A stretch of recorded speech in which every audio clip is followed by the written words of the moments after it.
என்னத்தான் நம்ம கூட கோபுரம் மாலை மாளிகை பண்ணி இது பண்ணாலும் அதே மாதிரி நல்ல ஒரு பதிர்பேணி பால் பாயசம்லாம் போட்டு சாப்பாடு போட்டாங்க. சண்டையும் வராது, சச்சரவும் வராது, எதுவுமே வராது.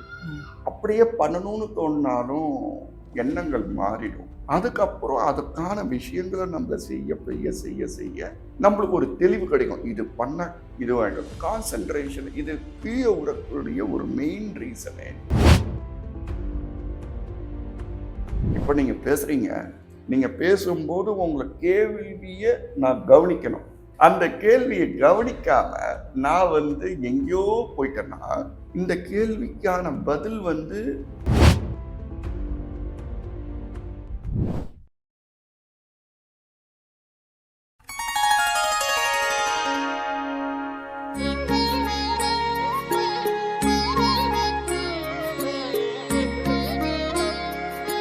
ஸ்ரீ வாராய் டிவி நேயர்கள் அனைவருக்கும் வணக்கம். நான் உங்க ஜித்து. இன்னைக்கு என் கூட ஒரு ஸ்பெஷலான ஒரு கெஸ்ட் இருக்காங்க.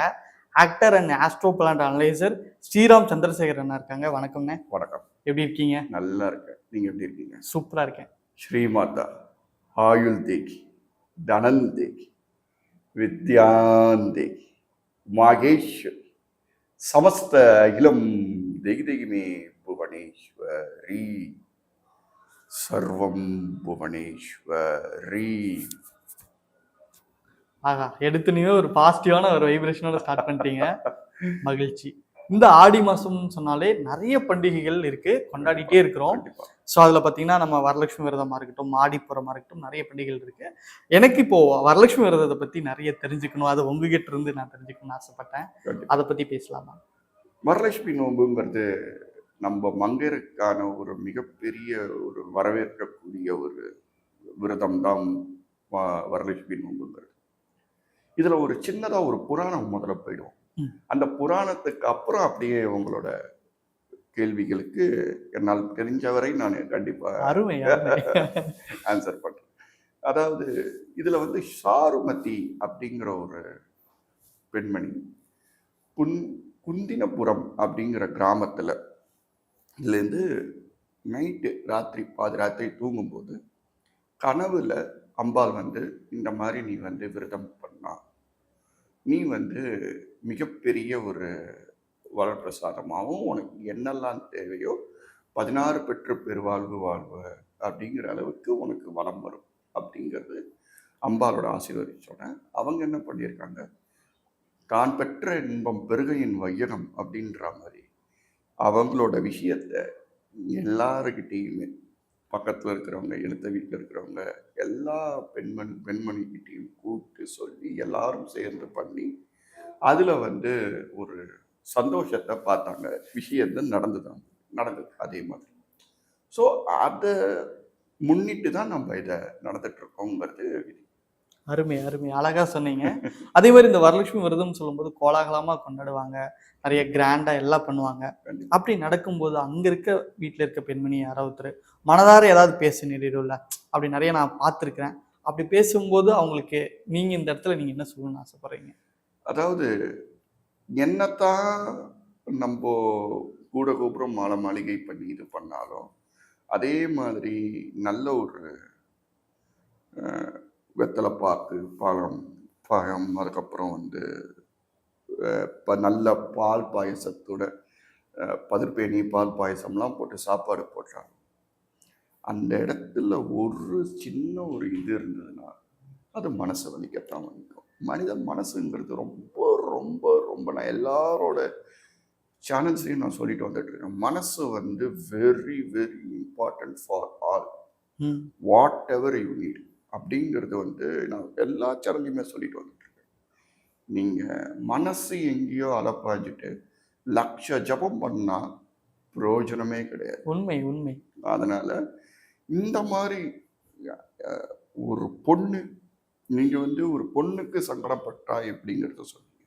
ஒரு பொண்ணு ஒரு மாமியாரோ இன்லாஸோ நாத்தனாரோ அவங்க இவங்களை சங்கடப்படுத்தினாலும், இல்ல அந்த பெண்மணி அந்த நாத்தனார் மாமியார சங்கடப்படுத்தினாலும் இது ஒரு துலாபாரம் இருக்கு. சூப்பரா சொன்னீங்க. ரெண்டு பேத்துக்கும் சொல்றீங்க. இது இது யாருக்கு யாரு எங்க சிரமப்படுத்தினாலும் கஷ்டத்தை மாத்திரம் கொடுக்கும். இப்ப வேணா அது நிவர்த்தி பண்ண மாதிரி இருக்கும் பூஜை. ஆனா அது பூர்த்தி ஆகணும். அது மனசுக்குள்ள உள்ள அது ஆக்டிவேட் ஆகும். அது மனசை சிரமப்படுத்தினால் பிரயோஜனம் இல்லை, பிரயோஜனம் இல்லை, பிரயோஜனம் இல்லை. தெளிவா சொல்லிட்டீங்க. ஸோ இதுக்கப்புறமா தான் அந்த வரலட்சுமி விரதத்துல எந்தவித சண்டைகளும் இல்லாம இருக்கணும் அப்படின்றதுதான் ஆசை. அதுக்கு அதே போல பாத்தீங்கன்னா அங்க சாமி கும்பிடும்போது வெற்றிலை, கண்ணாடி அதெல்லாம் வச்சு கும்பிடுவாங்க. அது தெரியாம உடைஞ்சாலோ அந்த மாதிரி ஏதாவது அபசுகுணம் மாதிரி ஏதாவது நடந்தாலோ அது பெரிய ஒரு விஷயமா இருக்குமா? பொதுவா இந்த மாதிரி பூஜை விஷயங்கள் நடக்கும்போது ரொம்ப பரபரப்பா பண்ணுவாங்க. கரெக்ட். இது எடுத்து அது எடுத்து அது அப்படி பண்ணுவாங்க. நார்மலா இருந்தாலும் அந்த பரபரப்பு உருவாகி அந்த பரபரப்பு பண்ணும்போது என்ன ஆயிடும், வாண்டடா அது கீழே விழுந்துடும். அந்த வாண்டடா கீழே விழும்போது அது ஒரு விதமான ஒரு இதுதான். அது நம்ம தவறு. ரெண்டாவது, வேணும்னே ஒரு கோபம் சண்டை போட்டு அந்த கோபத்தின் சண்டையின் உள்ள அகங்காரத்தினால அந்த கண்ணாடி கீழே போகும். அது ஒரு விதமான தவறு. நம்மளுக்கு அங்க கண்ணாடி இருக்குன்னே தெரியாம தவறுதலா கீழே விழும். இதுல 3 விதம் இருக்கு இல்லையா? இதுல தவறுதலா தெரியாத பட்சத்தில் தப்பு கிடையாது. மனசுல ஸ்பீடா எந்த காரியத்தையும் பண்ணக்கூடாது. பொறுமையா. அதனாலதான் பீச்சில் போய் நம்ம உட்காந்துறோம். அப்படியே அலை பாஞ்சிட்டு உட்காந்தோம்னா மென்மையா இருக்கு இல்லையா? மனசாந்தி கொடுக்கறது இல்லையா? எந்த இதுவும் இல்லாம அந்த அலசத்தத்தை கேட்டோம்னா, அதுவும் யாருமே இல்லாத நேரத்துல அந்த பீச்சில் உட்கார்ந்தோம்னா அந்த அலசத்தம் எந்த ஒரு மனசை இதை கொடுக்கறது. ஸோ அந்த மாதிரி வேலை பண்ணுங்க. உங்களுக்கு வலிக்குமா, அந்த பூவுக்கு வலிக்குமா, வெத்தலைக்கு வலிக்குமா, வெற்றிலைக்கு வலிக்குமா, இல்லை கண்ணாடிக்கு வலிக்குமா அப்படிங்கிறது ஒரு மென்மையா அம்பால மனதால அப்படியே இந்த ஆக்ஞா சக்கரத்துல ஏத்திட்டு அந்த ஒரு 2-3 மணி நேரம் கனகதாரா சோஸ்திரமோ, வரலட்சுமியோட இதுவோ, லட்சுமி அசோத்திரமோ, இதுல ஏதோ ஒன்று சொல்ல தெரிஞ்சா சொல்லுங்க. இல்லைன்னா அம்பால ஞானத்துல, அதாவது ஆக்ஞா சக்கரத்துல இது பண்ணி யோசிச்சு அதன் பிறகு அதுலேருந்து பூஜையை பண்ணும்போது சண்டையும் வராது, சச்சரவும் வராது, எதுவுமே வராது. அப்படியே பண்ணணும்னு தோணினாலும் எண்ணங்கள் மாறிடும். அதுக்கப்புறம் அதுக்கான விஷயங்களை நம்ம செய்ய நம்மளுக்கு ஒரு தெளிவு கிடைக்கும். இது பண்ண இது ஆகிடும். கான்சென்ட்ரேஷன் இது கீழே உறக்கூடிய ஒரு மெயின் ரீசனே நம்மளோட கவனக்குறைவுங்கிறத ஒரே காரணம் மட்டும். கவனம் இங்க இல்லை. உண்மை. இப்ப நீங்க பேசுறீங்க, நீங்க பேசும்போது உங்களை கேள்வியை நான் கவனிக்கணும். கரெக்டா சொல்றீங்க. அந்த கேள்வியை கவனிக்காம நான் எங்கேயோ போயிட்டேன்னா இந்த கேள்விக்கான பதில் ஒண்ணு வராது, இல்ல சம்பந்தமே இல்லாத ஒரு விஷயமா இருக்கும். கரெக்ட்.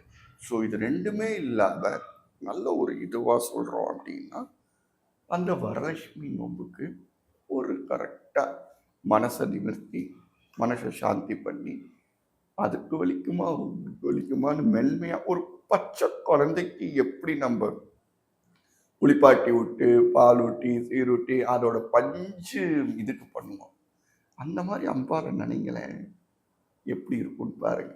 நிச்சயமா இதை கேட்டுட்டு நிறைய பேர் அந்த பரப்பரன்னு இல்லாம பூ போல மென்மையா பண்ணணும். அதே போல எனக்கு இந்த ஒரு கேள்வி இருக்குண்ணே.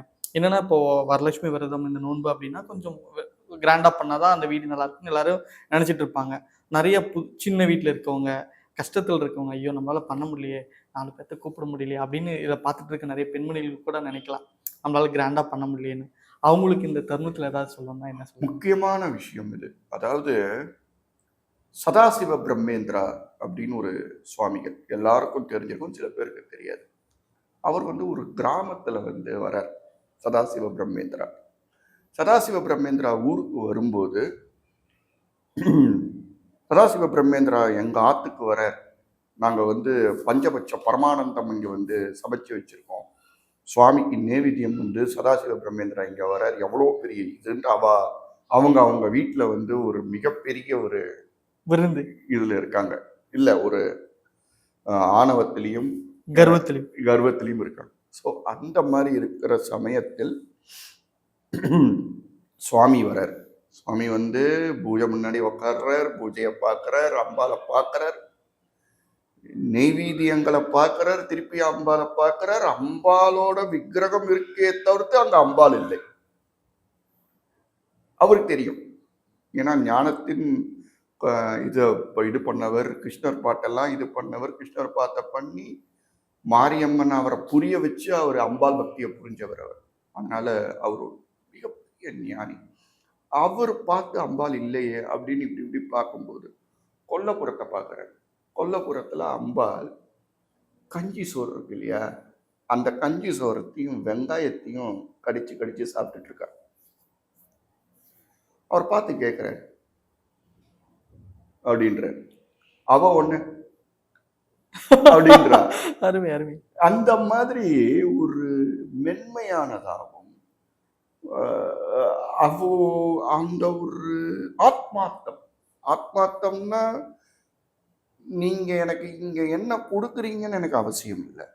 ஹவ் யூ ரெஸ்பெக்ட்ஸ் மீ அப்படிங்கிறது நான் மனிதனுக்கு மனிதன் கொடுக்கக்கூடிய ஒரு மரியாதை.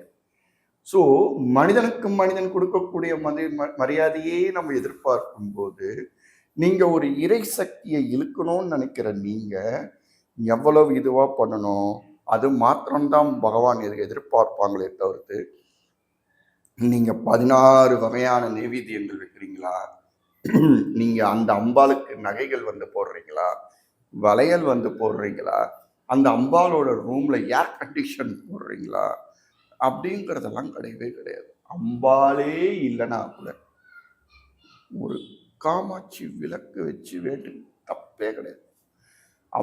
அந்த காமாட்சி விளக்கு இது பண்ண முடியலையா, மண் விளக்கு, அதாவது அகல் விளக்கை ஏத்துக்க தப்பே கிடையாது. ஒண்ணுமே இல்லையா, மனசுல தீபத்தை ஏத்துக்க போதும், மணி தீபம் போதும். அந்த மனசுல உள்ள தீபத்தை ஏத்தினாலே அத்தனை பிரகாசமா அம்பாள் வருவா, வந்துருவா. அவ்வளவுதான், சிம்பிள். நீங்க சொல்லும் போதே எனக்கு அப்படி கூஸ்பம்ஸா இருக்கு. அருமையா சொல்லிட்டீங்க. இதை கேட்டு கூட நிறைய பெண்மணிகள் வந்து ஃபாலோ பண்ணுவாங்க. அண்ட் ரொம்ப அழகாக வரலட்சுமி நோன்பை பத்தி சொன்னதுக்கு ரொம்ப நன்றி. சர்வம் புவனேஸ்வரி.